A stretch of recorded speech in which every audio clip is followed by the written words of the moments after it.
Okay, so that was a major 7 arpeggio, and we can also tap the flat 7, which would make it a dominant 7th arpeggio. So if we stick in that key of A minor, we've got the 1 chord, which is A minor, the 3 chord, which is C major, G7. So we'll try G dominant 7th and just tap the flat 7 there. The octave's there, flat 7's there, makes it dominant 7th.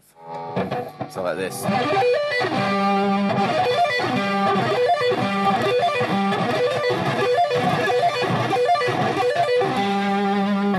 And slowly.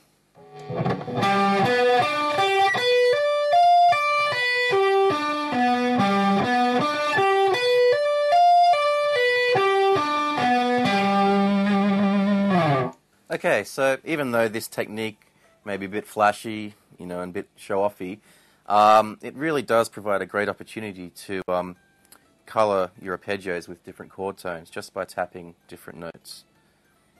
So far, we've got the minor 7, the major 7, and the dominant 7.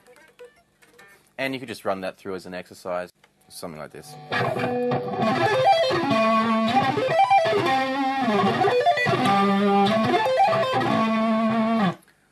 So far, we've just talked about tapping the note like that.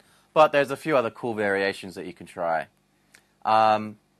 One of them is, instead of just tapping, we're going to actually tap a note and then slide our finger like up and down like this, which gives you a pretty cool sound. And once again, you can outline different chord tones. So what we're going to try is an A minor, tap the 7th, slide up to the octave, which will be the 17th fret, and back down to the 7th, pull off, and then go back down the arpeggio. Okay, so this is lick 7.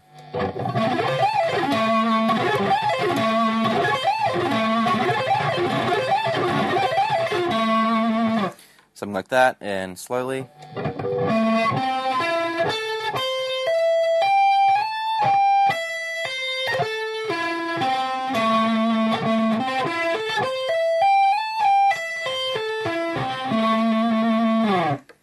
Okay, and so obviously we can apply that same technique to the major arpeggio. So we can tap and slide on the major 7.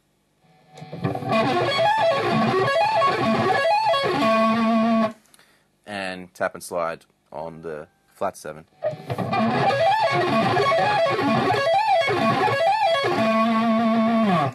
Lick 8 is just a variation on the previous one, where we're just going to incorporate a larger slide, in this case the 15th to the 19th fret. It'll go something like this.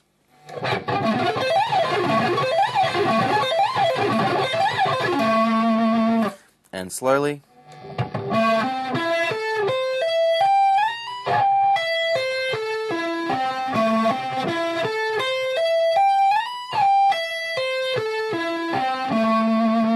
Yeah, so that's the basic idea, but once again, a few other variations. You can actually just, instead of sliding on specific frets, just slide randomly, like indiscriminately, sort of try and go up as high as you can. You can get some really cool, wacky sounds, something like this.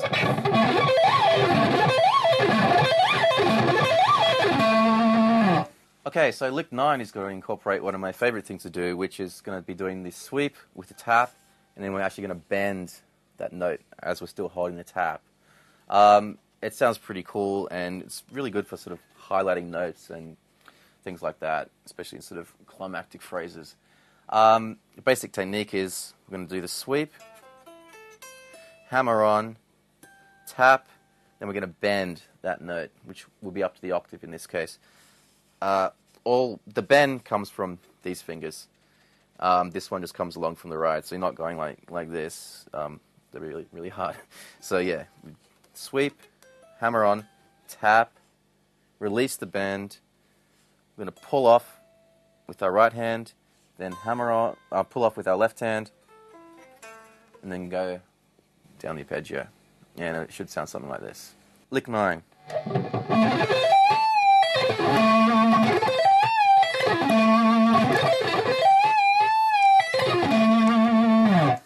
And slowly.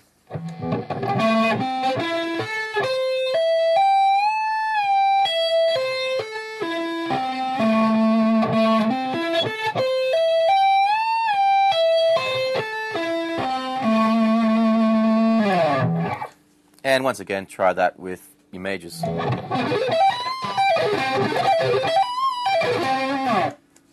This last lick has got one of the other things I really like to do, which is kind of a unusual technique, and it's a little bit difficult, but I think the end result is kind of cool. Idea behind it was like the last one, we're going to do the sweep, tap, bend the tap, and then with our ring finger on our right hand, we're going to tap a note higher than that, and then pull it off, release the bend, pull off with middle finger, pull off, like that. So we're basically, while holding the bend, we're doing like that, which is a very sort of difficult technique, which will take a little while to get used to. But as I said, I think it sounds cool in the end because we're bending up to the octave and then tapping the ninth. Okay, so I'll give it a try. It sounds something like this. Lick 10.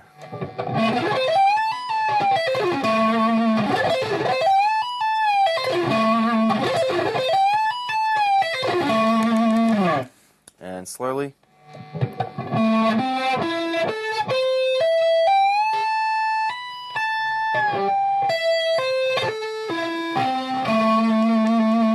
So that wraps up this segment on tapped sweep arpeggios. I know they're kind of difficult, but just practice them slowly because the end result is a pretty cool sound. I'll see you next time. Bye.